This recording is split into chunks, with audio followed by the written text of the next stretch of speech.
Coming up next on the Passion Struck podcast. I am so passionate about helping people get out of that moment when they're at a job and they're like, well, turns out it's not really fulfilling me. I guess I've checked the boxes. I've got the 401k, I've got some kind of a title, and I feel dead inside. It's like, yeah, we got to change that.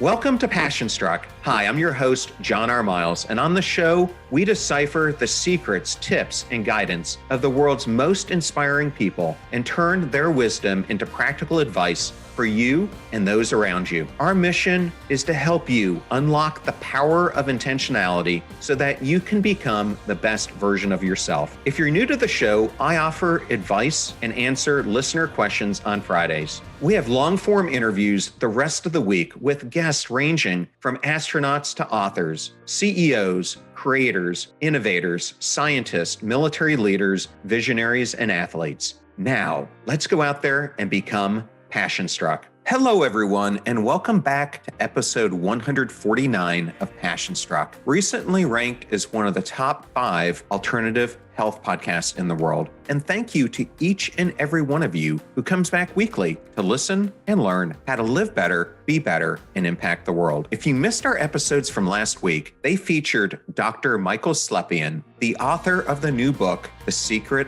Life of Secrets. And he and I discuss his amazing research that went into the creation of this book. And we also had on Dr. Scott Schur, who is one of the foremost experts in the world on hyperbaric oxygen therapy and how it can be used to treat neurodegenerative diseases, chronic conditions, as well as recovery from cancer, especially radiation, and how it can be used for peak performance. My solo episode from last week was on why we should focus on the journey and not the destination. Thank you for all your 5-star reviews and for forwarding these episodes, if you love them, to friends and family members. It makes such a huge difference to us in continuing to grow the popularity of this show. Now, let's talk about today's guest. Cathy Heller is a bundle of inspiration and energy. She is host of the popular podcast, The Cathy Heller Show, which has over 30 million downloads. She has interviewed everyone from Tony Robbins to Deepak Chopra to Malcolm Gladwell. You may also know her as the best-selling author of the book, Don't Keep Your Day Job, or from her reputation as a singer-songwriter from when her career began. When she's not teaching or interviewing amazing guests, you can find Cathy playing with her 3 little girls, writing books, songwriting for commercials, or enjoying a moment with friends. Today, we discuss Cathy's childhood and why she describes it as being a 5-year-old therapist for her parents. We go into her transition into the music industry and why 2 failed recording contracts inspired her to take a different career path, to being a songwriter who was featured in Billboard magazine. We discuss the keys to her creation of an extremely popular podcast, and we go over several of her recent guests. We discuss her book, Don't Keep Your Day Job, and why she feels what you seek is seeking you. We also explore why empathy is missing today in the world, and so much more. Thank you for choosing Passion Struck and choosing me to be your host and guide on your journey to creating an intentional life. Now, let that journey begin.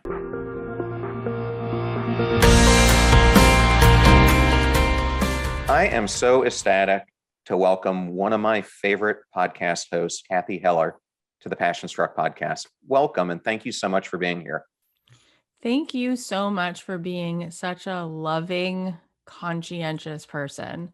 I knew that from first just watching your content, and in the few minutes we just spoke before we hit record, I was just really touched by how intentional and caring you are about the way you hold space for people. And so I'm happy to be here. I mean, that means the world to me. I'm going to jump into it. As I was reading your book, and we'll cover this in more detail, in it, you describe how you had a tough childhood. And not only that, you said that you became your parents' therapist at age 5. And I can't even imagine what that would have been like. But how has that experience, and maybe you can talk about it, influenced where you are today and how you've become the incredible woman that you are? Oh, thank you for the question. I mean, I think that if I interviewed everybody who lives on my block, let's just say all my neighbors, they all probably have stories. My husband lost his dad unexpectedly when he was a child, which created a lot of interesting things in their life. And I had my story. And my story was that, yeah, my parents were indeed very unhappy. They were very mismatched as a couple, and they are both really ridiculed with their own amount of insecurities and anxieties. And my mom struggles with depression and a lot of things that went undiagnosed for a while. And so it didn't create an environment where there was any kind of peace or well-being. And there was a lot of emotional things going on, but there was also physical violence in my house. And I think the role that I chose, I think as kids, we're very adaptable, and it's amazing how we choose different ways to survive. And so the way that I chose to sort of make it through that was to be the peacemaker and to always have something sweet to say and to be happy and smiley and never cause trouble and never say if I didn't like the food we were eating, and never ask to change the radio station in the car or make too much noise. It was just very much a way of like walking on eggshells and sort of avoiding whatever would feel like a big scary landmine. And I got praised for being helpful, right? And so I would sit and mediate between my parents, and nothing was really off limits. They would tell me all of their problems. They would discuss in detail what was going on in their sex life and what was upsetting to my dad and what he wanted more from her. And I look back and I think how like inappropriate, and it's like abusive. Like I have 3 children, and there's so many things that I would not only would I never share it, I wouldn't want anyone to share it with them, right? They're not at an age where any of it is appropriate. So I felt the weight of the world. I knew how upset my mom was. I knew how unfulfilled. I knew how angry my dad was. And then my dad eventually left, and he would confide in me about the women that he would see. And I felt very sort of pulled in 2 directions with my loyalty. And my mom wound up spiraling into like an even more serious depression. And that brings us to the second thing that you sort of asked, which is how did that affect you or make you into who you are today? Well, when my dad actually left and my mom went from bad to worse and started to become very suicidal, and I was like calling an ambulance in the middle of the night to come and get her, dealing with these things at a young age, I started to observe just what it looked like to not have a sense of purpose, not have a sense of fulfillment. And I knew that that was a cautionary tale. And I knew that there weren't that many people who were modeling for me the complete opposite. Like, even if my friends' families looked to be maybe doing a little bit better than my family was in terms of an emotional, stable environment, I didn't see like adults that lived on my block that were just like so passionately enthusiastic, getting up every day. It did seem like people were saying things like, you know how it is when you grow up, life's hard, it's a lot of sacrifice. And it was just like, wait, that doesn't seem like something I want to grow up to be. And so I started to seek answers. And so at the age of like 12, 13, 14, 15, I mean, I had already grown up faster than I wanted to because of the environment that I was in. So I was reading, my friends were reading Judy Blume or whatever, and I was reading Wayne Dyer and Don Miguel Ruiz, The Four Agreements. And some of it I really didn't get yet, right? Some of it was too advanced, but some of it I did get. And I was wanting answers, right? And I started going to therapy at a young age because of what was going on with the divorce and all of that stuff. And I was really on my own because my mom was really in and out of a suicidal sort of episode. And so I was living with her in this little apartment, but I would go to my grandmother's house sometimes. Sometimes I would work.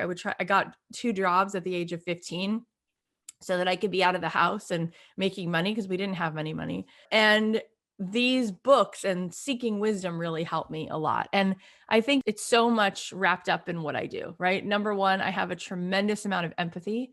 My mom, this is really relevant. My mom in her senior year, in the senior yearbook, she was chosen as like the most talented senior superlative, right? They picked 10 kids, most talented, most academic, most athletic. She was that. And when she was in high school, she was the lead in every musical. And her understudy in every single musical was this woman named Ellen Green, who was always not quite as talented as my mom, but almost. And after high school, Ellen said to my mom, why don't you come with me into the city and we'll both audition for Broadway shows? Because they lived in New York at the time. And my mom said, no, I don't feel like I could really sustain that lifestyle. I don't think I have the stamina to remember the lines or to live that kind of life. And she also thought she had to choose between having a quote unquote normal family life or having her dream. She didn't think she could have both. Well, Ellen Green, this woman, wound up becoming the star in a Broadway show called Little Shop of Horrors, and she played Audrey. And then they did the movie version and she played Audrey. And I remember my mom saying to me that she didn't go to that audition. And my whole life, when she was like combing my hair or we were getting ready for school, all she talked about, I mean it, like 99% of the things we talked about was her feeling unfulfilled. And so I saw firsthand how having her own identity, that happiness is an inside job. And she put so much on the marriage, right?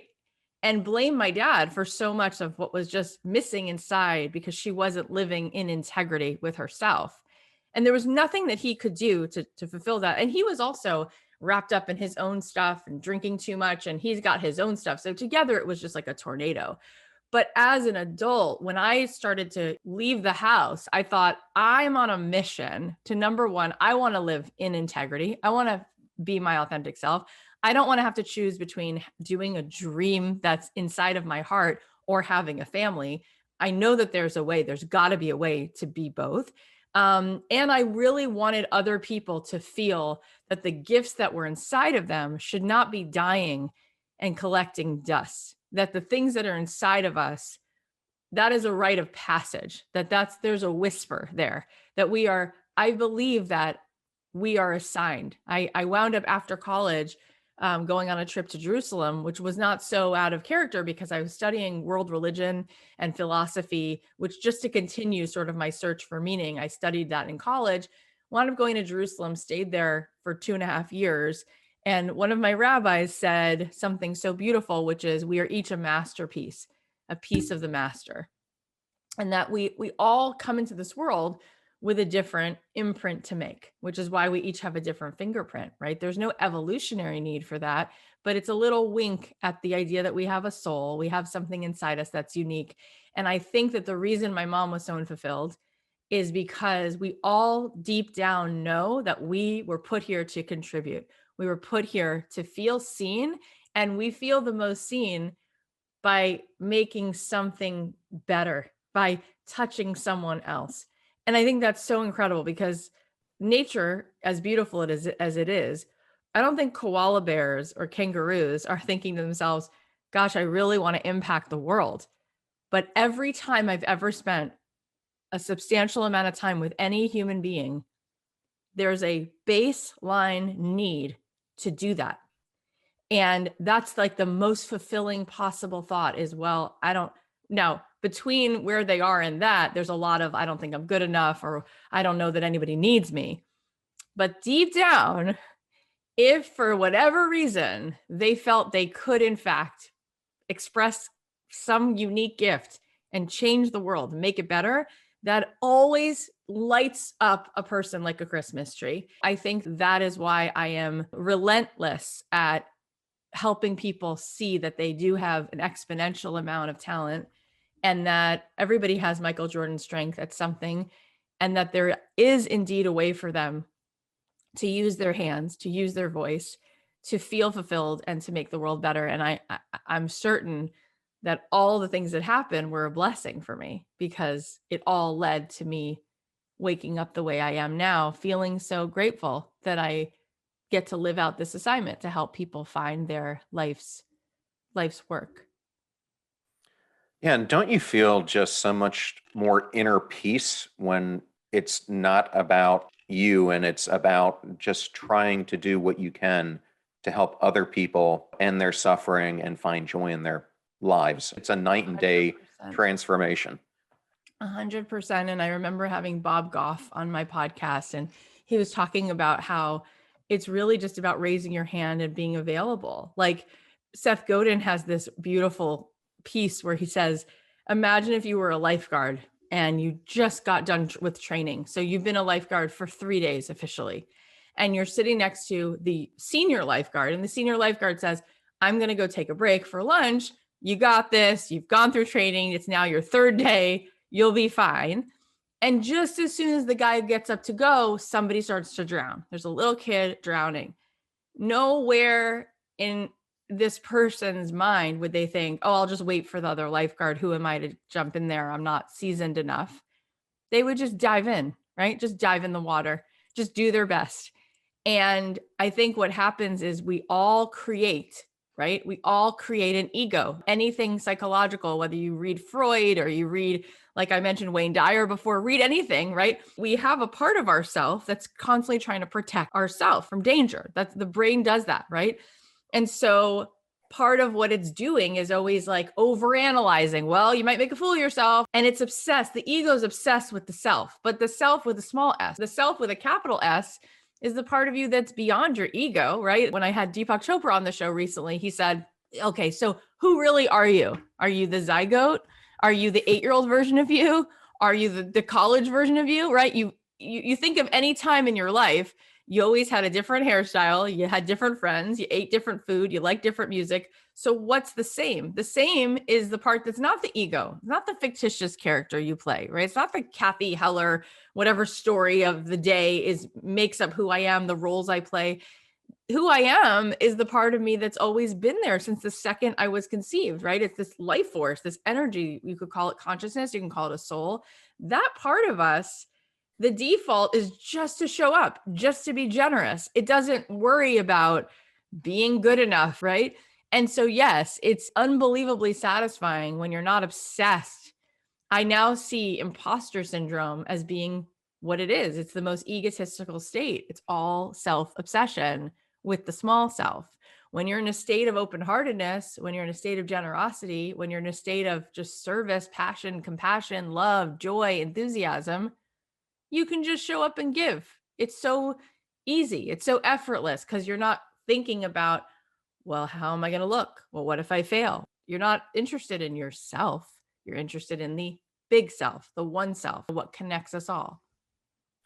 I'll give two more examples of it. I recently had Jen Bricker-Bauer on the podcast. And for those not familiar with Jen, she was born without legs, now is a New York Times bestselling author. She speaks to hundreds of thousands of people. And Wow.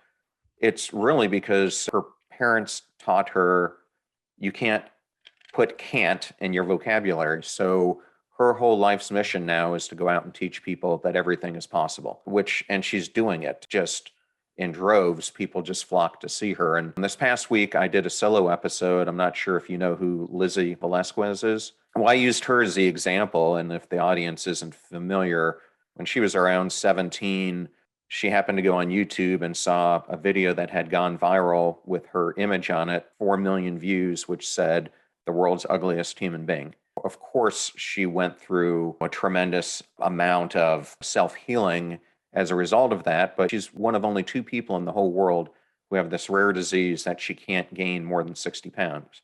Hmm. And she has completely turned it around, though, and I think she's now in her early 30s. Her life's mission now is to help other people to not get bullied. So That's she's done so 300 or beautiful. 400 seminars, written 3 books. Her TED Talk on it had 10 million views. Her YouTube Unbelievable. channel, 71 million views. So I think God finds us, and we all have this purpose inside of us that we need to explore. And when you do, it gets magnified so much, because anyone I talk to who's living their purpose isn't doing it for themselves. It's like you, they're doing it to try to serve humanity for the better good. Oh, So so beautiful. What incredible examples. So incredible. The power of the spirit, right? The ego, it's like, what can it do? It's like I had Marianne Williamson on the podcast a month ago, and she said, it's not the faucet, it's the water. You can have the most fancy faucet in the world, the most crummy faucet in the world. The water is the impressive part, right? So it's like we have these bodies, right? We have these shells, we have these stories, whatever it is, where you were born, who your parents are, what you look like, how tall you are, whatever. And then you have what's flowing through this thing. And it's just magic, right? And it doesn't matter. The power of an open heart, the power of passion, the power of resilience, the power of the intangible, it smacks you in the face the second it walks in the door. You can just feel it. And if everyone really knew that and really cultivated it, because I remember Tony Robbins, I also had him on the podcast recently, and he said, people often think that they're not going to get where they want to be because they lack the resources. They don't have the pedigree. They don't have the financial support. They don't have the time. They don't have whatever resource you think that you need. And he said, and it's never that. It's the resourcefulness, and it's the resources that we actually have in spades, which is all the things that you were just talking about, the perseverance, the personality, the love, the all of that, the empathy, right, for other people. You turn that on to full blast, the money's going to show up if that's what you need. The time's going to show up if that's what you need. The connections will show up if that, you're just not turning it all the way on because you're so focused on the fact that you're lacking something physical, which it never, I mean, how much money did Jesus have? Like, I mean, what PhD did Moses have, right? Like, what are we talking about? The people who changed the course of history, these are not people who were the prettiest, they're just the fullest, right? Inside. Yeah. Or Gandhi, who is one of the biggest introverts to ever live, and look at what he did through just demonstrating. Embodying the peace, right? Fully embodying it. I know. I think about what's going on right now with Ukraine, and it's just like, it's just the oldest story in the book. It's the oldest story, right? That people think if I had more, right? If I have more power, I'll be more significant. If I have more land, I'll be more significant. And it's just like, no, that just makes your ego think it's bigger and more significant, which if you just keep riding that train, it's never enough. I heard Jim Carrey say recently, I wish everyone could be rich and famous, just to realize that it's not an answer for anything. Well, there's so much truth to that. I can tell you that firsthand. I think the times when I was the richest I've ever been in my life, had these huge jobs people envy for, I was deep down inside the most dissatisfied, because I would sit there and I'd look at myself and I'd say, why do you keep spending your life making other people's dreams come true, but not your own? It takes a while to break free of it, because everything around you, how people perceive you, when they ask, what do? You say, blah, blah, blah, blah, blah. The car you drive, the house you're in, and it's built on a pile of crap. Yeah. That is the opposite of how great it could be if you were really doing the thing you were meant to do. And and I lived through that. I love that you just shared that. When I was first in LA, I moved out to LA and I thought, oh, I want to use my gifts, right? And so I wanted to get a record deal because it was the highest branch I could see that I could reach for. And it was also sort of the completion of the dream that I knew my mom always had that she didn't ever complete, right? Is to get to be sort of using her musical talent. And she was so threatened. She's like, don't you go out there. It'll never happen for you. It doesn't happen for people like us. She was so threatened that there was a big picture of me from when I was a kid in the sort of hallway. And it was on the wall hanging next to a big picture of my sister. She ripped the picture off the wall and the glass shattered on the floor, and she slammed the door and walked outside. She was just like, who do you think you are to move out there? It was just like she had to confront, well, if Cathy does make something happen, then what does it mean about all the years I told myself that nothing could happen? Anyway, I wound up getting the record deal after 2 years of writing better and better and better songs until they actually were good enough. And I got signed to Interscope. I was actually sitting with Lady Gaga. She was recording Paparazzi, and I was there. I was about to record next. And I couldn't believe it until about 2 months later, I got dropped from the label and I was like crushed, until I was like, oh, I'll just sign with a different label. And so I met Craig Kalman, who ran Atlantic Records, and we hit it off, and he was like, we're going to do this. And I was like, great. And I started working on that record until that didn't work out either. And I wound up getting day jobs. And there was a time where I was so unhappy, like you were saying, because my rabbi had once said, can you imagine if you were a guitar, but instead of being used as a guitar, you were holding a potted plant, like inside the hollow of a guitar? Like that guitar would be miserable if it could talk, because it knows it's not supposed to hold a potted plant. It's supposed to make music, which he used that example, not for me personally. That was like an example he was like, no, that's exactly how I felt working those day jobs, because I was so close, right? I was so close. So it hurt even more that I was just like going to work, wearing a suit, blowing out my hair, wearing high heels. I was working in Brentwood for this dude who sold commercial real estate. He bought these like $300 million shopping centers and then broke them into pieces. And he was a nice person, and he was paying me about $150,000. And my friends said to me, you cannot leave this job. Like at 25 years old to be making this much money, you would be actually crazy to leave. And I was able to rent an apartment in Beverly Hills on a really safe, beautiful block. And I was able to go to sushi and even pay for my friend's dinner, right? It was definitely more than enough money than I needed at 25. And this is a girl who paid my way through college. This is a girl whose dad wound up getting married to somebody else when I was in high school, didn't invite me to the wedding. I was cut off financially. So having this money was helpful. And I was so unhappy. And I looked at myself in the mirror one day as I was riding in the elevator. I saw myself in the elevator door. I just broke into tears. And there was a voice, like me, talking to me saying, "What are you doing?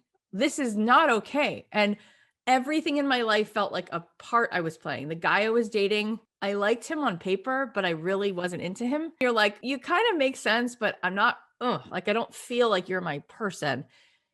I didn't like how I was dressing. I didn't like the people I was hanging out with. I didn't like the bars we would all go to and the way that people talked who were all about being in financial world, the real estate world. It's like, this isn't me at all. So I left and I asked a new question, which is I literally walked outside. I put my head in my hands. I was crying and I said to God, I was like, is there any other way? If I'm not going to be Taylor Swift or Beyonce, is there any way for you to help me use my gifts?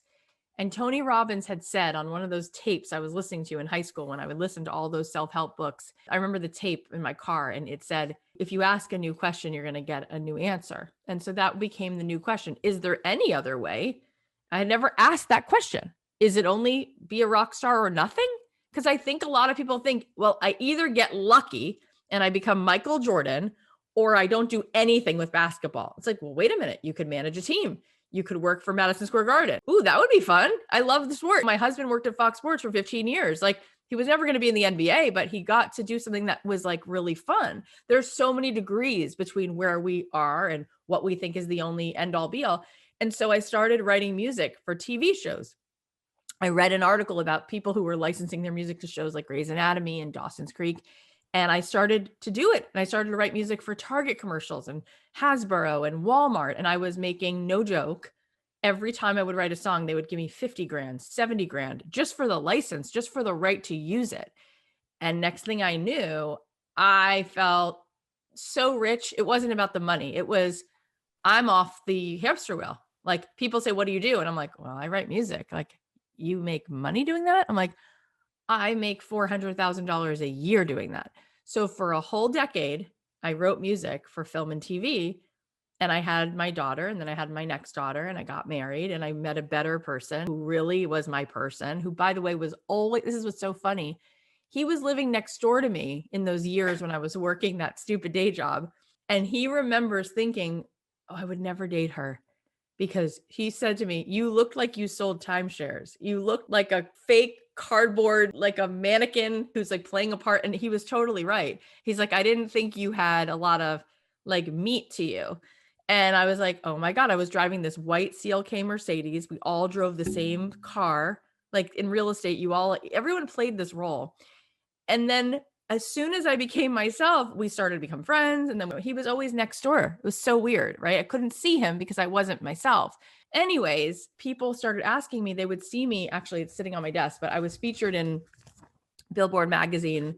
And then I was featured in Variety magazine. I'm holding up these magazines for people who are not watching this. And they would write these full page stories. It's going to take me too long to find the other one, but they would write these full page stories on like how I was making all this money writing music. And I thought, oh, goody. The record deals are going to see these articles because they're full page articles in all the biggest music magazines. And they're going to want me back and I'm going to get my record deal. No, what wound up happening was even better, but I couldn't see it because God's plans are always so much better. What happened was for every article that was written about me, there were thousands of people who read them and said, I want to be like that. And I would get email after email and message after message until one day I was in the LA Weekly in a full page story. And my husband's friend, who was a lawyer, was just reading the paper. And he came over and he goes, I need to talk to you. I'm sitting here eating my lunch and I see you in the LA Weekly and you're talking about how you've done all this stuff with music. And I'm saying, Cathy's missing a huge opportunity. And I said, what? And he said, you should teach this. You should help other people. You should help aspiring. And I John, my ego was there and I was insulted. And I thought, Steve must not think I'm really talented. Because if he thought I was really talented, he would say, look at what you're doing. I know you're going to be back on stage. And he said, what do you mean? I'm not insulting you. Why are you being so resistant? I said, because you're telling me to go teach. You're telling me to help other people. And he goes, no, it's so obvious that you've done something that's working and there's a strategy. He goes, look, if you do one thing, one time you get a song on a TV show, maybe you got lucky, but you're doing it over and over and over and over and over again. My husband was his friend. You're making more than the two of us. And we went to law school. So you could teach this and maybe you could help other people. And it was a few weeks later, I was driving in my car and I thought, he's right. Say yes, help other people. This is a gift. This is a gift. And so it just started with the intention of like, maybe I could help. And so for free, then I said, the next person who asks me, I'll take them or they can take me to coffee, however we want to do it. And just for the cost of coffee, I'll sit with them for an hour. Well, I wound up doing that like 3 or 4 times a week. People would take me to coffee and say, what do you know? What can I do? They would make lists. I would tell them what, Next thing I know, I said, there's so many people now. My husband said, you have 2 kids at this point. This is a lot of your time. So I held a little workshop in my house on a Sunday. People paid $300. So it was like $3,000. I'd have 10 people come over. I was like, wow, that's a lot of money for a day. People loved it. I wound up renting a theater. We had 50 seats in the theater. The theater cost me $200 to rent for 2 hours. We would charge $100 a seat. We would sell it out. I realized I really liked doing this. And then one of my students said, you should start a podcast. And I said, all right. I start writing up the idea for the podcast. I say to my husband, I don't want to do a podcast about the music business. And he said, no, you're missing it. You could help anyone with their dream based on the same principles. And so I started the podcast and now we have 30 million downloads in 5 years. And the podcast turned into a multi-7-figure enterprise. And I'm so much happier. I don't even have to think about it. It's like it's like a faucet of well-being and fulfillment, because every day it's all about how many people could I move into who they really want to be? How many people could I help rise? And that's what brought me here with you. So I am so passionate about helping people get out of that moment when they're at a job and they're like, well, turns out it's not really fulfilling me. I guess I've checked the boxes. I've got the 401k. I've got some kind of a title and I feel dead inside. It's like, yeah, we got to change that. Yeah, boy, do I know that feeling all too well. What an incredible story. And I'm going to have to relate this to both my kids. We started both of them in music early on. Both of them, we started playing piano, and my daughter now can play the bass and guitar and other things. And my so cool. son is a really good percussionist as well.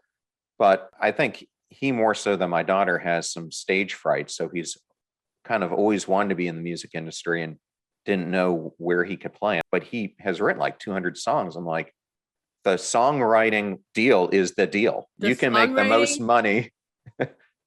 What you just said. In fact, I remember, because of my mom thinking she had to choose between being a parent or having a dream, when my husband and I got married, I remember thinking and telling him very clearly, I'm going to have a self. Like, I'm not going to wind up, because it's worse for my children, right? My kids will feel the weight of me being unfulfilled. And so I purposely did not want to perform. Once I had my kids, I really wanted to be home. And so part of what I loved about licensing music is exactly what you said. I realized, no, the songwriting is the whole deal. Like, A, it's the fun part. B, you get paid for it. The publishing is what's worth the most, right? Not the performance. And so I loved that. I say this to people when I'm helping them create whatever career they want. If they want to sell candles or create a workshop or start a podcast or make their own kombucha, I say, you get to pick your fishing hole, right? There's always going to be a customer at Whole Foods and there's always going to be a customer at the 99-cent store. There's no problem. You get to choose who's your investor, who's your customer, who's your buyer. Well, when you license music as opposed to perform, if you want to go perform in a club and get a minivan and go around the country with your friends, you're not going to make that much money. But if you set your sights on, I'm going to write music for McDonald's, I'm going to write music for ABC television, they have a checkbook and you may as well. So yes, definitely relay that to him.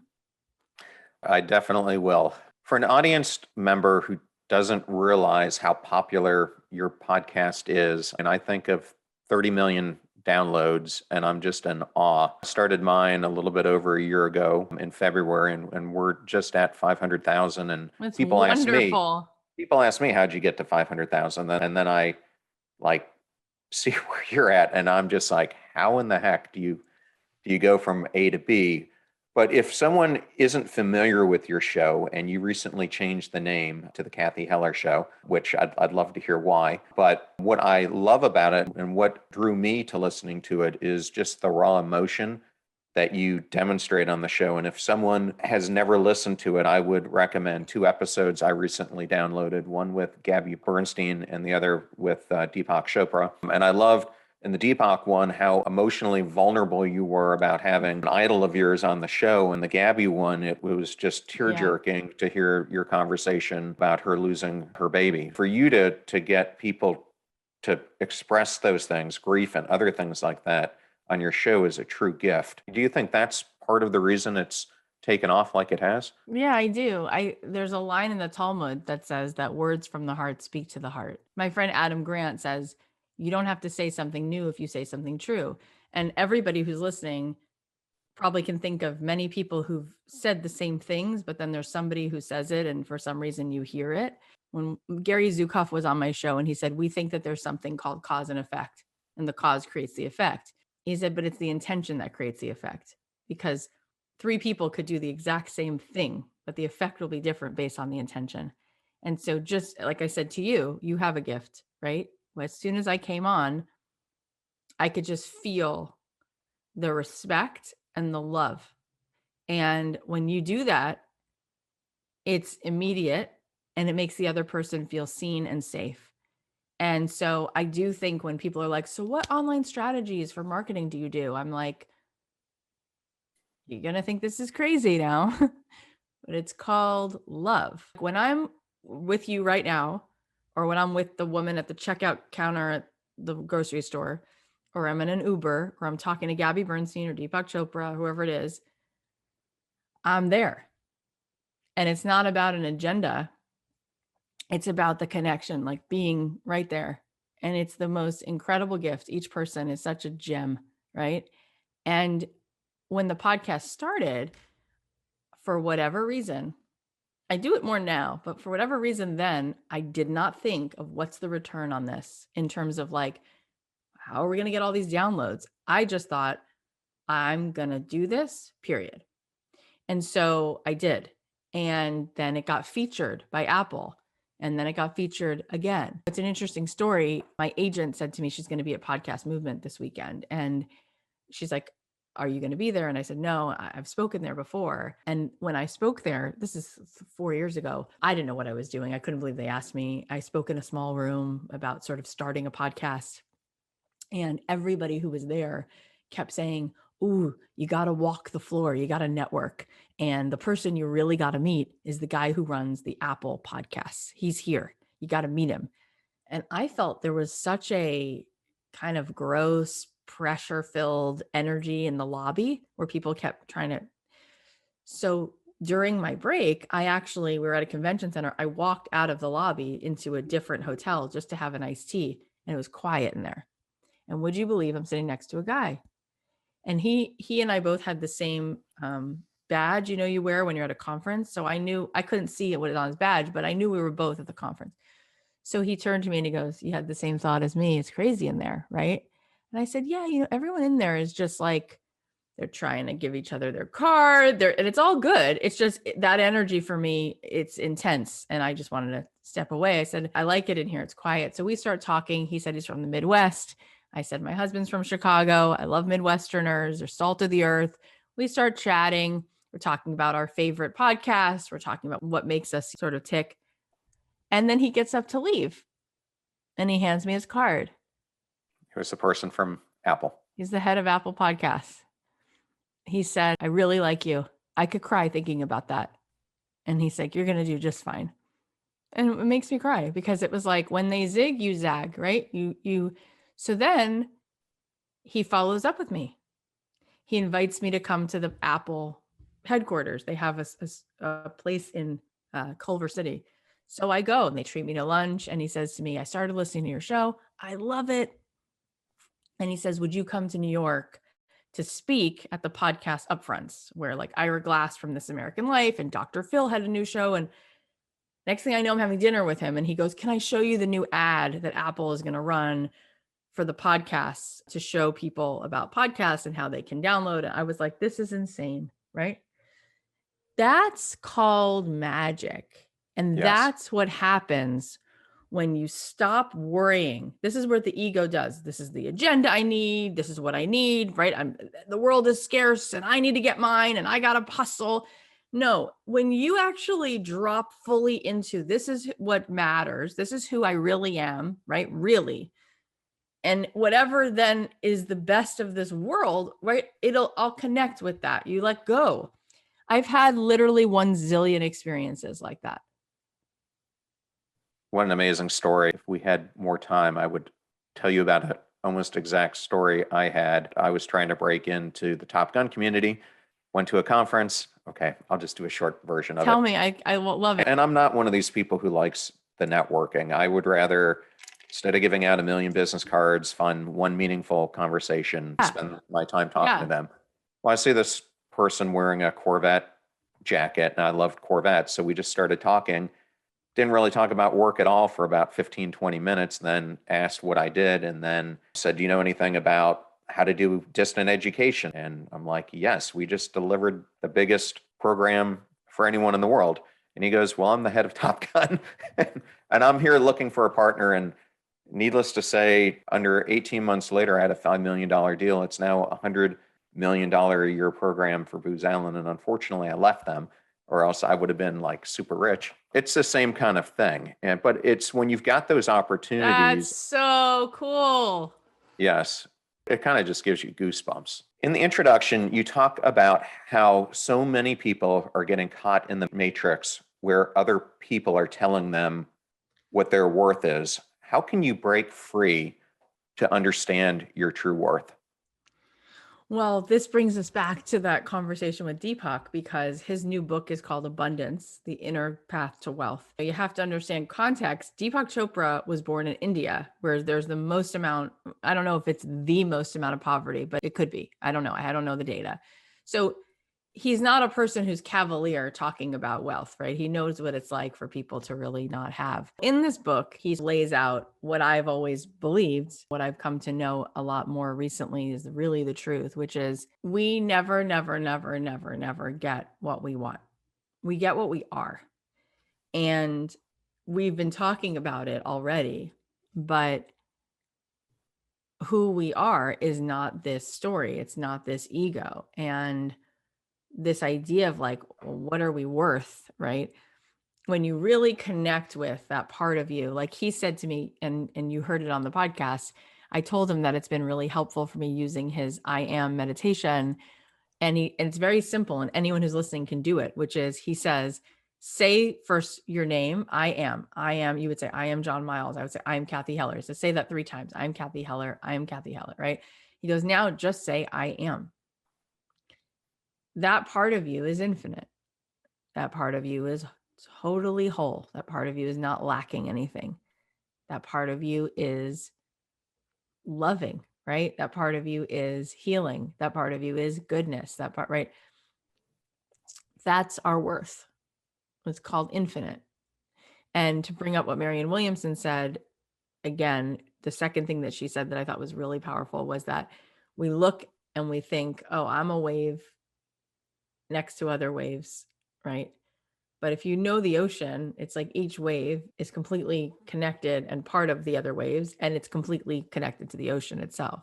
So Einstein, who's a pretty smart person, was famously saying that reality with a capital R is just this one connected infinite field that just keeps going on and on and on. That's energy. And so we get really confused, right? We buy into this illusion of the separateness of things, the smallness, the 3D part. But when Deepak was on, he said, Cathy, show me what's in the room that you're in right now. I said, well, there's a mug of my coffee. I see your face on my computer screen. there's a candle. He goes, you just told me everything that you see that's physical, but you didn't name the space in between where you are and the computer, right? You forget to see that. An atom is 99% energy, and it's less than 1% a particle. And even the particle part of the atom, it moves, it vibrates so quickly that it's more of like a liquid than a solid. So just like we were talking about, there's just a tremendous amount. And I was studying at UCLA, they have this whole mindful awareness center. And at these huge universities now, they're able to measure energy. And so it's like, when you really see what's there to be seen, what we're swimming in, you realize this whole thing about what's my worth and all that, it's really a story that's looking at the world in the smallest, most limiting way. And it's not really what's here. And what's really here is called infinite, beautiful abundance. And that's what you are. And the more you feel that expansion, you will attract expansion on every level. Your relationships will be more expansive. The money you make, you'll realize it's just energy. Deepak also said there's no waste in the universe. If the money comes in, it just goes right back out. So you can allow yourself to be a conduit for more abundance on every level. More energy that comes to you, more love, more enthusiasm, more money. It just goes right back out into the atmosphere. So actually to hold ourselves back from it would be about the ego again, and what the ego believes is available and what's not. Do you understand? It's really fascinating.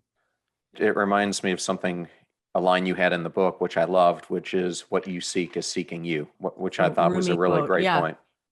Yeah. And it reminds me, I do a daily affirmation that goes, I just say, I am grateful, I am forgiving, I am giving. My life is beautiful, creative, prosperous, productive, and magical. And Gorgeous and all true.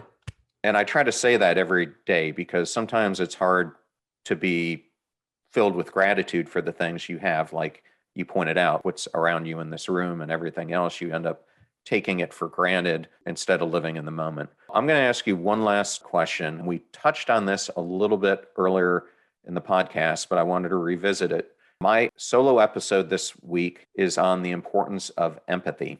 I think it's something that's not discussed enough, and not enough people today are displaying it. Can you just tell me from your viewpoint, why do you think empathy is so vital?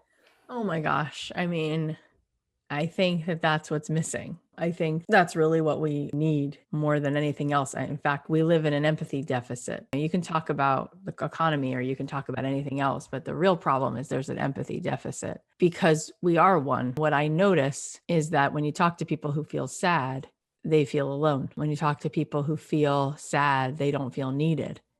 They don't feel seen. And that's so ridiculous. Pain is inevitable. Pain is part of the process, but suffering is optional. And the majority of suffering that I see is unnecessary, is that people don't feel seen by other people. People have lost the empathy in their life that they need. And it starts with having empathy for yourself, right? As the Bible famously say, you love your neighbor like yourself. That means you can't carry shame and then think you're going to have empathy for somebody else, because everything's a hologram. So if you're judging yourself, if you're constantly flogging yourself for what you're not enough or this or that, you're not going to project empathy in the world. So it starts with, you really want to change the world, right? You really want to help Ukraine. You could send money, but you really want to help. It's like heal, right? Hurt people hurt people. And if thoughts can actually make us sick, which they've now turned out it's true, it creates, we think a bad thought, scary thought, it creates cortisol in the body, which makes us sick, creates inflammation. But thoughts can make us well. So we can make each other well. We can show up for each other, but we have to first have the presence. I've heard so many people say this to me, but one of my teachers said it too, which is when you have tea in the morning, invite your whole self. First of all, your big self with the capital S, which is what you said. I'm generous, I'm prosperous, I'm creative. That's the Deepak I am. But then even the ego, everyone who's listening right now has a part of themselves that's brave, part of themselves that's terrified, a part of themselves that self-sabotages, a part of themselves that's a liar, a part of themselves that's a fraud. We all have aspects of the ego because the ego it's broken. That's okay, right? Just welcome it. And then it's easier for you to give empathy to other people. But in everything I do, even in business, Seth Godin, who I mentioned before, he says business, when it's done right, when it's successful, it's radical empathy. It's really listening. It's really understanding how to solve someone else's problem, how to tell someone else the story that helps them get from where they are to whatever they need, right? So empathy is the glue. And when we slow down and we focus on that, if everyone did that every day, just a little bit. When Dr. Phil was on my show, he said, if you feel like you're missing anything in your life, give it away to someone else. So if you're feeling you want a little more love in your life, or you feel a little lonely, or you feel a little sad, or feel a little alone, make someone else feel less alone, right? Go knock on your elderly neighbor's door, visit her once a week, just say hello, talk to somebody, reach out to somebody. And it's amazing how what you give, you get back. It's one of the biggest aspects of what I do. And I really feel it. And I can feel it from you as well. I feel that people walk around living quiet lives of desperation, that inside people feel oftentimes very invisible. And I don't want that. That's the thing that hurts me the most. I think I relate to it too, as a kid with my parents going through what they went through, and me kind of just like standing there left sort of alone. I felt that way. And so I like to just, I guess I'll end by saying, give love for no reason, because I think that people think that love is earned. If I know you long enough, I give you enough rides to the airport. If I am cool enough, you'll love me back. Love by definition is for no reason. Otherwise, it's not love. It's something else. It's a transaction. So that's where it starts. It's interesting how often we don't just give love generously for no reason at all. So the more we practice that, maybe then we can do that with ourselves and love for no reason. Whether you have millions of downloads or not, you could still be loving, and you can still love who you are and how you're choosing to show up and be a gift in this world without putting all of this pressure on yourself. It keeps going back to empathy, doesn't it? It does. That was so beautiful. I'll just end on given your musical background with one of my favorite lyrics from Mumford & Sons, which is, in these bodies we will live, in these bodies we will die. Where you invest your love, you invest your life. Cathy, thank you so much for joining us today. And I could have asked you about 15 more questions. You're such a doll. Thank you for being so sweet and so smart. And I hope that we continue to stay in touch. Yeah, I do as well. What an incredible interview that was with Cathy Heller, who is one of my favorite podcast hosts. Such an honor to have her today on the show. And speaking of incredible guests, we have just some truly exceptional ones coming up on the show, including Kara Chamberlain, and we tell her remarkable story of how she survived being kidnapped by a serial killer. We also have on Vice Admiral Sandy Stowes, who discusses her path from attending the Coast Guard Academy to becoming its superintendent. Dr. David Yaden, a Johns Hopkins neuroscientist who is studying the science of transcendence, and Dr. Katie Milkman, a behavioral scientist at University of Pennsylvania, focused on how we change, the science of getting from where you are to where you want to be. And if there's a guest like these that you would like to see me interview, please reach out to us at momentumfriday@passionstruck.com, or check out my Instagram at John R. Miles. And if you're new to the show, or you would like to introduce this to a friend or family member, we now have episode starter packs both on Spotify and on the Passion Struck website. These are collections of your favorite episodes organized by topic, which gives any new listener a great way to get acquainted to everything we do here on the show. Just go to passionstruck.com/starter packs to get started. Now, go out there yourself and be passion struck. Thank you so much for joining us. The purpose of our show is to make passion go viral. And we do that by sharing with you the knowledge and skills that you need to unlock your hidden potential. If you want to hear more, please subscribe to the Passion Struck podcast on Spotify, iTunes, Stitcher, or wherever you listen to your podcasts at. And if you absolutely love this episode, we'd appreciate a 5-star rating on iTunes and you sharing it with 3 of your most growth-minded friends so they can post it as well to their social accounts and help us grow our Passion Struck community. If you'd like to learn more about the show and our mission, you can go to passionstruck.com, where you can sign up for our newsletter, look at our tools, and also download the show notes for today's episode. Additionally, you can listen to us every Tuesday and Friday for even more inspiring content. And remember, make a choice, work hard, and step into your sharp edges. Thank you again for joining us.